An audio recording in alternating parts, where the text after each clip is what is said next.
민주당에서 대구 경북을 대표하는 목소리 임미애 의원입니다. 부총리님께 잠깐 박수민 의원님 질의와 관련돼서 한 가지 좀 확인을 하고 싶습니다. 네네. 소득세율 내리진 않은 거 맞습니다. 맞죠? 아까 소득세율 인하했냐 안 하셨다 이렇게. 네네. 예, 안 했습니다. 네. 그런데 구간 조정은 했습니다. 맞죠? 네, 구간 조정은 네. 좀 했습니다. 네. 예, 그다음에 양도소득세의 경우 고가주택에 대한 양도세 인하 조치는 있었습니다. 맞죠? 네, 뭐 예. 미세 조정은 있었습니다만 그게 법인세율은 1% 내렸는데 이 1% 내린 거 가지고 24.6조가 줄어드는 게 말이 되냐라고 얘기를 했는데 그거는 아니라고 이야기하셨습니다. 네, 그렇습니다. 예. 네. 그런데 법인세율은 1% 내렸지만 실제로 법인세를 과세 대상을 계산하는 방식은 바꾸셨습니다. 그러니까 영업소득과 영업 외 소득에서 해외 자회사 배당금 입금 불산입 제도를 도입해서 영업소득에서 마이너스가 났어도 영업 외 소득에서 플러스가 났을 경우에 그것을 합산해서 법인세를 부과하는 방식에서 영업 외 소득 부분을 뺀 거지요. 그렇기 때문에 과세 대상이 줄었다라고 저는 이해하고 있는데 맞나요? 네, 일부 그런 부분 적절한 말씀 예. 네. 그래서 잘못하면 우리 국민들께서 아무것도 바뀐 게 없는데 경기가 안 좋아서 세금이 덜 거친 거 가지고 왜 정부에다 탓을 하냐라고 오해하실까 봐 한 가지 짚고 넘어가는 겁니다. 저도 한 말씀만 드리겠습니다. 네, 아까도 짧게 해주시면 한 좋겠습니다. 말씀 드렸죠. 아까 전체적으로 제가 박수민 의원 말씀에 동의한 이유는 네. 전체적으로 저 세수가 감소된 것은 결손이 난 거는 저희가 안타까운 일이지만 그 자체가 네, 세입 예산 맞습니다. 우리가 지금 말씀하신 그런 제도는 모두 저기 세입 예산에 반영이 된 사항입니다. 네. 그렇기 때문에 56.4조에 대한 내용이 우리가 세법 개정에 따른 효과가 예, 맞습니다. 아니라고 말씀드립니다. 네네. 그것도 제가 이해를 했고요. 아까 질의 내용과 관련해서 국민들이 오해할까 봐 한 가지 짚고 넘어가려고 하는 겁니다. 굉장히 안타까운 건 그런 상황에서 저희가 23년도 결산을 해보니 56.4조라는 역대 최악의 세수 펑크가 발생했다는 건 분명한 사실입니다. 그렇죠? 그리고 이거는 재정을 운용하는 입장에서 총리께서도 굉장히 고생하셨고 기획재정부 장관께서도 굉장히 고생하셨다는 생각을 합니다. 제가 보니까 지난 10년간의 자료를 보니까요. 저렇게 많은 세수 펑크가 난 적이 없어요.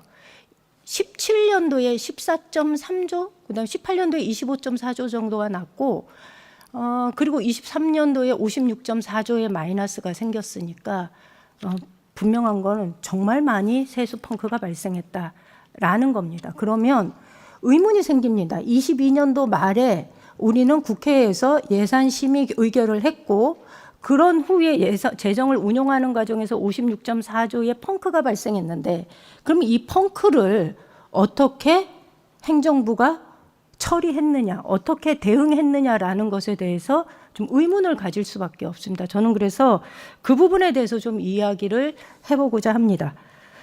자료 한번 볼까요? 이 23년도부터 22년 세법 개정에 의해서 23, 24, 25, 26, 27년도 5년간의 누적을 보면 지속적으로 아무래도 세금은 줄어들 것 같습니다. 그런데 다음 자료 한번 보겠습니다. 이 세수 결손의 65%가 어디에서 발생하냐면 법인세와 양도소득세에서 발생한다는 것이 재정 전문가들의 분석으로 나와 있는데 동의하십니까? 총리께서는? 동의를 합니다만 네. 한마디 말씀드리고는 그는 어느 나라든지 네. 22년도, 23년도는 글로벌 복합이익입니다. 맞습니다. 그에 따라 나오는 세수의 영향은 네. 그 기업의 영업이익이 감소되고 그다음에 자산시장의 충격을 오기 때문에 어느 나라 동일한 네. 현상입니다. 제가 그 부분을 부정하는 건 네. 아닙니다. 예, 굉장히 글로벌 위기 상황에서 굉장히 어려운 상황이 있다라는 것을 전제하고 그리고 말씀을 드리는 겁니다. 56.4조의 이 펑크가 발생했을 때 그러면 우리는 어떻게 대응했느냐라는 관점에서 저는 이야기를 드리는 거지 이 56.4조의 세수 펑크가 왜 발생했느냐에 대해서는 제가 지금 이 시간에는 질의를 드리지 않을 계획입니다. 왜냐하면 제 뒤에 다른 의원들께서 다른 질의를 통해서 이 부분에 대해서는 이 질의가 있을 거라고 생각하기 때문에 저는 기초의원부터 시작해서 도의원 여기까지 왔습니다. 그러다 보니 이해할 수 없는 것이 세수 펑크 발생했을 때 왜 이렇게 대응하지라는 의문이 있어서 그 부분에 대해서 질의를 하려고 하는 거니까 좀 들어주시면 고맙겠습니다. 제가 알기에요. 국가재정법 88조에는 국세 감면에 대한 제한이 규정을 두고 있습니다. 그런데 표에서 보시다시피 23년도부터 보면은 국세 감면율의 법정 한도를 지금 초과하고 있습니다. 한도는 23년도 법정 한도는 14.3%인데요. 감면율은 15.8%입니다. 24년도 법정 한도는 14.6%입니다. 그런데 감면율은 15.3%입니다. 23년도 감면액은 69.8조고요. 24년도 감면액은 71.4조입니다. 저는 총리께 질문 좀 드리겠습니다. 이렇게 국세 감면액이 3년 연속 법정 한도를 초과해서 운영되고 있는 것은 국가재정법을 어기고 있다는 거 저희는 보고 있는데 총리 인정하십니까? 제가 저 국가재정법에서 정하는 그 한도를 어떻게 대응해야 되는가 하는 것은 경제부총리로 하여금 좀 답변을 좀 드리겠으면 합니다. 다만 아까 우리 그 예결위 전문위원님도 말씀하셨지만 당초에 저희가 그 예상했을 때의 경제 성장률은 1.6%였고요. 네, 아니 그 노력하셨다는 것을 그게 부정하는 게 이제 아니고요. 1.4%까지 잠깐만요, 내려갔고요. 제가 질문을 드리겠습니다. 그거는 이제 국제적으로 결국 금리가 제가 국제 경기와 한국의 경기 상황이 달랐다라든가 국제 경기는 좋았는데 한국 경기가 나빴다라든가 뭐 이런 얘기를 드리는 게 아닙니다. 펑크난 세수를 행정부는 어떻게 처리했느냐라는 것에 관점을 두고서 말씀드리는 거니까 법에 의하면 국가재정법에 의하면 국세 감면액에 대해서는 명확하게 법정 규정을 두고 있습니다. 그런데 23년도부터 이것이 법정 한도를 초과돼서 운영되고 있다면 이것에 대해서 인지하고 계셨는지를 확인하는 겁니다. 네, 그거는 아마 규정을 정확하게 보시면은 아마 그 재정법이 그 퍼센티지를 넘으면 안 된다 이렇게 돼 있지가 아마 않을 겁니다. 그 퍼센티지를 뭐 넘지 않도록. 총리께서 지금 답변하시기 어려우시면 네, 우리 경제부총리께서 네, 답변하시죠. 뭐 국가재정법상 이런 조항에 대해서 제가 준수를 못한 거에 대해서는 안타깝게 생각합니다만 이 조항을 물어보시니까요. 네. 88조의 경우에는 기획재정부 장관은 이 비율이 대통령이 정하는 비율 이하가 되도록 노력하여야 한다 이렇게 되어 있습니다. 그래서 이 조항 자체는 물론 제가 권고라고 해서 제가 이걸 갖다 가볍게 본다는 뜻은 아니고요. 이 의원님께서 물어보시니까 이 조항 자체는 그렇게 되어 있습니다. 예. 그 노력하여야 한다라는 거죠. 예. 그런데 그 얘기는 의무를 소홀히 해도 된다라는 얘기하고는 차원이 다른 문제라는 얘기를 좀 드리고 싶습니다. 그렇다 보니 왜 이렇게 윤석열 정부 들어서 무리하게 감세 혹은 세율은 조금 낮추지만 구간을 조정하는 방식으로 해서 이렇게 세금에 손을 대는가라는 의구심을 갖는 겁니다. 그리고 이로 인해서 혜택을 보는 사람이 누구일까를 따져보면 결국은 특정한 사람들에게 그 혜택이 돌아가고 있다라는 차원에서 국민들 사이에서는 이 세금 제도에 문제가 있는 것 아닌가라는 의구심을 갖는 거고요. 그런 측면에서 제가 말씀을 드리는 겁니다. 그런데 세수 결손을 어떻게 처리했는지 한번 살펴보겠습니다. 다음 자료 보시겠습니다. 세수 결손을 어떻게 처리했냐면요. 지방에 내려보내야 할 돈, 지방에 내려보내겠다고 약속한 18.6조 안 내려보내셨고요. 공공자금관리기금 예수이자 8.6조 원 지급하지 않았고요. 그리고 우체국 보험 적립금 2,500원 땡겨 썼고요. 타 회계나 기금에 보내야 할 돈 6.2조 원 지급하지 않았습니다. 그 어느 것 하나 문제 없는 것은 아니지만 지방 교부세와 지방 교육재정 교부금이 삭감되었다는 것은 지방에서 살림을 살아본 경험이 있는 저 같은 사람에게는 이건 매우 심각하게 받아들여지고 있는 겁니다. 2023년 9월 18일 날 다음 자료 보여주시겠습니까? 총리님께서 추경은 동의하기 어렵다. 정부와 국민이 허리띠 졸라매야 된다라고 얘기를 하셨고, 그리고 기재부에서 9월 18일 날 윤석열 정부의 이 2024년 세수 재추계 결과 및 재정 대응 방향에 대한 대책을 발표하셨습니다. 그런데 이때 공문에 보면 이런 얘기가 나옵니다. 지방교부세가 세수 감소에 연동해서 지급되어야 되기 때문에 23조 원가량 줄어들 것이다 라고 얘기를 합니다. 그러면서 추경 없으니까 아껴 써라 이렇게 얘기합니다. 그런데 제가 알고 있는 예산은요, 국회나 지방의회에서 의결이 되면 그것을 최대한 집행하는 권한이 있고요. 아까 존경하는 강승수 의원님께서 이야기하신 것처럼 오른쪽 주머니에 있던 것을 급하다고 왼쪽 주머니에 옮겨놓고 뺏어 쓰고 하는 것은 가정에서는 그럴 수 있는 것입니다. 그런데 국가에서 이렇게 행위를 하면 안 되는 이유는 국회가 의결한 예산에 기준해서 17개 시도와 234개의 시군구에서 예산을 편성하고 집행해서 그 다음 해에 예산을 쓰고 있다는 겁니다. 그렇기 때문에 국회가 어떤 의결을 했느냐는 것은 굉장히 중요한 문제인데 9월 달에 갑자기 지방을 향해서 교부금을 내려보내지 않겠다, 추경 없다 이렇게 이야기하신 겁니다. 9월 27일 날 행안부에서 자치단체 업무 연락을 통해서 23년 당초 예산액에서 보통교부세는 16.0%, 부동산 교부세는 18.3%를 조정할 거고 그 사실을 시도를 경유해서 시군구까지 안내했습니다. 행안부 장관님 지금 나와 계신가요? 차관님 계신가요? 네, 차관 있습니다. 네, 9월 27일 날 이런 공문 내려보내신 적 있으신가요? 예, 전자문서로 통해서 내려갔습니다. 전자문서로 내려보냈나요? 아니면은 전자문서로 갔습니다. 문서로 내려가셨나요? 문서는 어떤 권위를 갖나요? 권위라고 하시면 문서가 갖는 그러니까 법적인 이 권한을 얘기하는 거죠. 말씀 주신 것처럼 네. 국가 재추계에 따라서 관련 내용들을 사전 안내를 했고요. 그 관련된 내용을 다시 한번 안내를 해 준 것입니다.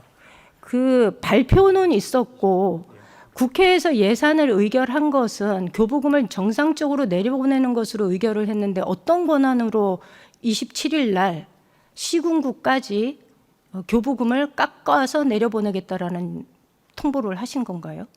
국가재정법에 있는 불용하는 그 권한에 따라서 안내를 한 것입니다. 그러면 일반적으로 불용하게 되면은 추경을 통해서 불용을 결정하고서 예산 집행을 조정하는 것이 상식 아닌가요? 국가재정법에 관련 내용이 있는 것으로 알고 있습니다. 예. 국가재정법에 그렇게 되어 있지 않습니다. 그러니까 교부금이 만약에 교부금이 적게 내려갈 거면 광역 시도에서 예산을 새롭게 편성을 합니다. 그래서 우리는 교부금이 줄 것에 대비해서 이것은 사업을 삭감하겠다, 조정하겠다라는 얘기를 하고 결정한 다음에 의회 의결을 통한 다음에 예산을 집행합니다. 그런데 국회는 지난 23년도에 단 한 차례도 추경을 하지 않았고 어떤 경우에도 교부금이나 교육재정 교부금을 깎지 않았는데 그것에 대해서 조정하지 않았는데 행안부는 어떤 권한으로 그것을 공문을 통해서 내려보내신 건가요? 허리띠 졸라매라고 하는 총리의 그 발언에 근거해서 이런 조치를 취하신 건가요? 말씀 아까 드렸다시피 국가재정법에 따른 불용할 수 있는 그 조항에 따라서 관련 사항을 안내한 내용입니다. 불용은 누가 결정하나요? 전체적으로는 재정당국에서 해야 될 것 같습니다. 아닙니다. 불용 결정은요, 예산을 주기로 결정했으면 그 예산을 쓰는 사람이 결정하는 겁니다. 그것을 왜 국회가 의결을 했는데 행정부에서 불용 결정을 하는 거죠? 행정부가 무슨 권한으로 불용 결정을 하십니까?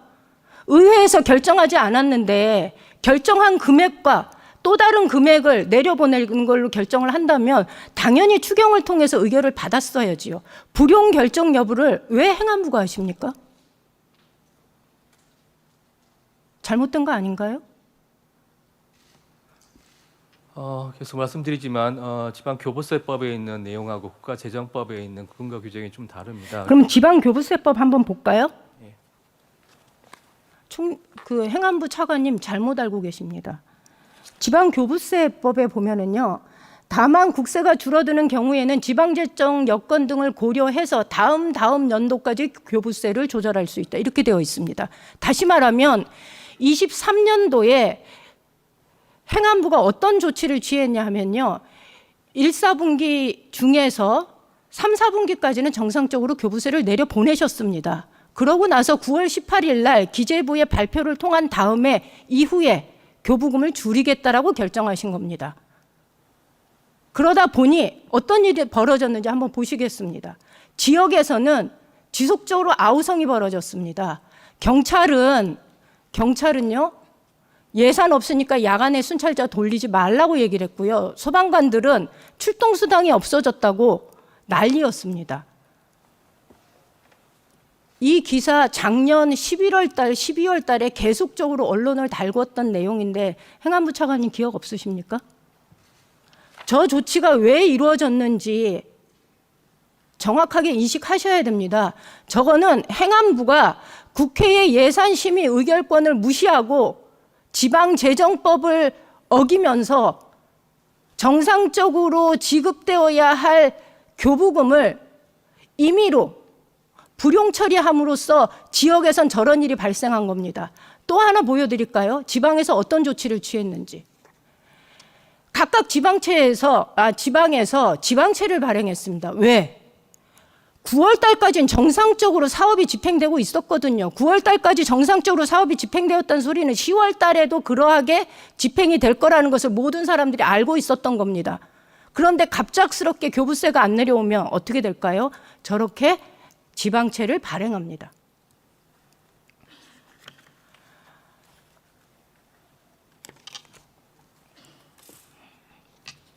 제가 이해하지 못하는 거는 총리님께 좀 물어보고 싶습니다.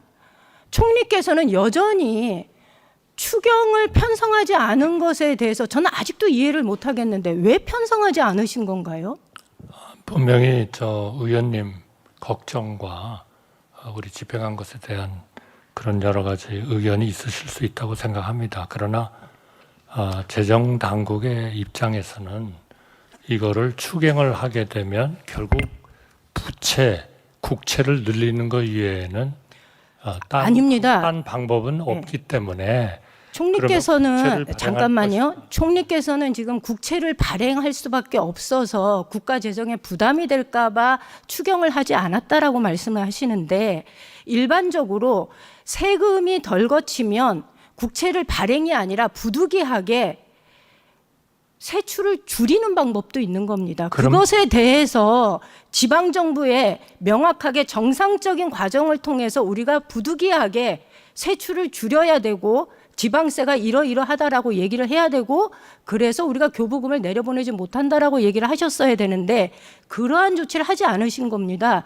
이거는 저는 보면서 지방의원을 해본 나도 이해하는 건데 국가를 운영하는 사람들이 이거 완전 아마추어 아닌가라는 생각이 좀 들 정도로 그리고 추경은 없다라고 얘기한 대통령의 그 발언이 행정부 전체에 재정 운용에 있어서 법도 내버리게 만드는 그런 결정을 하게 된 게 아닌가라는 생각을 하는데 어떻게 생각하십니까? 우선 지금 의원님께서 걱정을 하신 그 여러 가지 요인들은 국회에서 예산을 통과시켜 주시면서 행정부는 이 예산이 제대로 쭉 예상한 대로 못 갈 수가 있으니까 예를 들면 기금 같으면은 20% 내에서는 세출 계획을 재조정할 수 있다든지 여러 가지 유연성 조항을 만들어 주셨습니다. 그러니까 행안부 차관이 얘기하는 거는 그런 모든 국회에서 만들어 주신 그런 유연성 내에서 정부로서는 빚을 낼 것인지 아니면 추경을 해가지고 그걸 총리께서 것인지. 이후에 왜 추경을 하지 않고 임의로 그렇게 교부금을 삭감 불용 처리했는지에 대해서 서면 답변서를 주시고요. 제가 시간이 짧아서 확실하게 말씀을 드릴 수 있는 건 추경이 편성되지 않았으면 교부세를 임의로 조절할 수 있는 권한이 행정부엔 없습니다. 그로 인해서 헌법, 국가재정법과 지방재정법, 그다음에 지방교부세법 이 모든 것을 위반하셨다는 얘기를 드리겠습니다. 부족한 부분은 이후 추가 질문에 다시 하도록 하겠습니다. 이상입니다. 자, 그러면 지금부터 잠시만 주목해 주시기 바랍니다. 제가 구독자분들을 위해서 선물 하나를 준비했는데요. 제가 항상 여러분들께 드리는 말씀이 있습니다. 뉴스만 평소에 잘 챙겨보셔도 돈이 되고 돈을 벌 수 있다라고 말씀을 드렸는데요. 여러분들은 여기 보시는 삼성전자 뉴스를 보고 어떤 생각이 드세요? 아니면 정치인들의 뉴스, 날씨 뉴스를 보고는 어떤 생각이 드시나요? 그냥 뉴스만 보고 끝내는지 아니면 이 뉴스를 어떻게 이용할 수 있는지 이 부분을 고민하고 계시는지를 되물어보고 싶습니다. 그 이유가 뭐냐 하면 제가 지난번에 여러분들께 뭐라고 말씀을 드렸었죠? 지금은 반도체 섹터를 눈여겨보셔야 한다고 말씀드렸습니다. 그리고 나서 이런 썸네일들 뉴스를 통해서 많이 보셨을 겁니다. 반도체 내용이 이슈가 됐을 때 부자들은 어떻게 생각한다? 반도체 관련주들은 뭐가 있는지, 어떤 종목이 가장 좋은지, 어디에 투자해야 돈이 몰리는지 자연스럽게 생각한다고 제가 말씀을 드렸죠. 그 이유가 뭐냐 하면 부자들이 봤을 때는 이슈가 곧 돈으로 이어지고 그 이슈가 나에게 돈을 벌어준다는 경험적 확신이 있기 때문에 부자들은 항상 이런 사회적 이슈를 관심 있게 챙겨본다고 제가 말씀을 드렸습니다. 이번에도 마찬가지인데요. 제가 지난번에 시청자분들과 함께하는 주식으로 수익 내기 이벤트를 진행했었죠. 당연히 100% 무료로 진행을 했었고요. 여기 보시면 아시겠지만 제가 지난번에도 구독이라고 보내주신 모든 시청자분들께 반도체 관련주 중에 가장 크게 급등할 딱 한 종목, 많은 종목도 아니라 한미반도체 한 종목을 여러분들께 추천드렸어요. 그러면서 여기 나와 있는 대로 정확히 얼마에 매수해야 하는지, 그리고 수익률이 어느 정도 나왔을 때 팔아야 하는지를 이런 부분들까지 여러분들에게 정확히 알려드렸었는데 지금 실제로 어떻게 되었다? 오른쪽을 보시면 아시겠지만 제가 지난번 문자 발송으로 이 한미반도체를 소개해드리고 나서 실제로 이렇게 5배 이상 어마무시한 상승이 나왔습니다. 100만 원만 투자를 했어도 무려 500만 원이 넘는 수익금이 생긴 거죠. 그래서 당시에도 굉장히 많은 분들이 제가 드린 이 한미반도체로 수익을 내실 수가 있으셨을 텐데요. 다시 한번 축하드린다고 말씀을 드리겠고 이번에도 마찬가지입니다. 앞으로도 2024년, 2025년 계속해서 기대해볼 섹터는 AI입니다. 그 중에서도 AI 반도체는 그 누구도 부정할 수 없는 미래 성장 산업입니다. 그러면 우리가 어떻게 생각해 볼 수 있을까요? AI 반도체 종목 중에 앞으로 크게 대장 역할을 하면서 10배 이상 급등할 수 있는 텐베고 종목을 지금부터 열심히 추적해야 한다는 겁니다. 큰 돈을 투자하지 않더라도 월급의 일부분 아주 소액이라도 이 종목을 모아가야 수백 %의 수익률을 손에 쥘 수 있는 것이죠.